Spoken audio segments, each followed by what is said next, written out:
দুলিয়াজানত এই মুহূৰ্তত সংঘটিত হৈছে এক ভয়াৱহ পথ দুৰ্ঘটনা। দুলিয়াজানৰ টিপলিং পথত সংঘটিত হয় এই দুৰ্ঘটনা। দ্ৰুত বেগত অহা বাইকে দুজন চাইকেল আৰোহীক মহতিয়াই লৈ যায়। আনহাতে এজনৰ অৱস্থা সংকটজনক অৱস্থাত থকা লোকজন দুলিয়াজানৰ বিশ্বজিৎ সন্দিকৈ বুলি জানিব পৰা গৈছে। তেখেতক দুলিয়াজান অইল ইণ্ডিয়া চিকিৎসালয়ৰ পৰা ডিব্ৰুগড় অসামৰিক চিকিৎসালয়লৈ তাৎক্ষণিকভাৱে প্ৰেৰণ কৰা হয়। দুলিয়াজানৰ পৰা কিশোৰ কুমাৰৰ report, north east frontier news.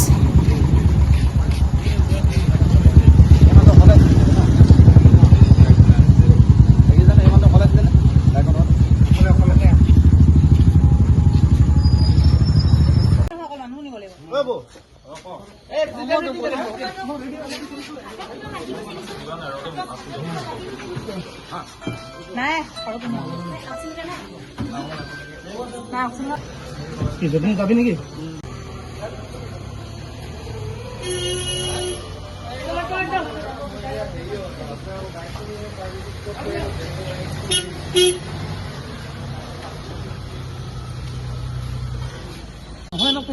নাই কম 5,000 টকা লাগে।